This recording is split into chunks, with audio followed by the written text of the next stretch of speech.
Hello guys, അപ്പോൾ തന്നെ ഇന്ന് ഛഠ് പൂജയുടെ ചുട്ടിയാണ്. ഞങ്ങൾക്ക് 2 ദിവസമായിട്ട് ഞങ്ങൾക്ക് ഛഠ് പൂജയുടെ അവധിയാണ്. അപ്പോൾ ഛഠ് പൂജ എന്താണ് എന്ന് അറിയണമെന്ന് എനിക്ക് ആഗ്രഹമുള്ളതുകൊണ്ട് അപ്പോൾ ഇവരുടെ പൂജയും കാര്യങ്ങളൊക്കെ കാണാനും വേണ്ടിയിട്ട് ഞാൻ ഇന്ന് പോകാൻ തന്നെ തീരുമാനിച്ചു. അപ്പോൾ 2 വർഷമായി ഞാനിവിടെ വന്നിട്ട് ഇതിപ്പോൾ രണ്ടാമത്തെ ഛഠ് പൂജയാണ് നടക്കുന്നത്.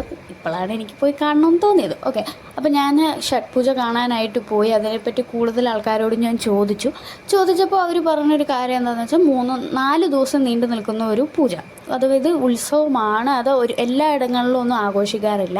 ജാർഖണ്ഡ്, ബീഹാർ, നേപ്പാൾ ഇവിടങ്ങളിൽ മാത്രം അങ്ങാണ്ട് ആഘോഷിക്കുന്ന ഒരു ഉത്സവമാണിത്. അപ്പം ഇത് 4 ദിവസവും വ്രതം എടുത്ത് 4ാമത്തെ ദിവസം രാവിലെ സൂര്യഭഗവാനെ പൂജ ചെയ്ത് വ്രതം മുറിക്കുക എന്നുള്ളതാണ് ഈ പൂജ കൊണ്ട് ഇവർ ഉദ്ദേശിക്കുന്നത്. ഒരുപാടൊന്നും പൂജകൾ കാണുകയും കേൾക്കുകയും ചെയ്യാത്ത എനിക്കിതൊക്കെ ഭയങ്കര അത്ഭുതമായിട്ടാണ് കേട്ടോ തോന്നിയത്. എപ്പോൾ ഇവിടെയുള്ളവർക്ക് എല്ലാത്തിനോടും ഭയങ്കര വിശ്വാസമാണ്. അപ്പോൾ ഇതിനെപ്പറ്റി കൂടുതൽ ഡീറ്റെയിൽസ് വീഡിയോ ഞാൻ എൻ്റെ ചാനലിൽ അപ്ലോഡ്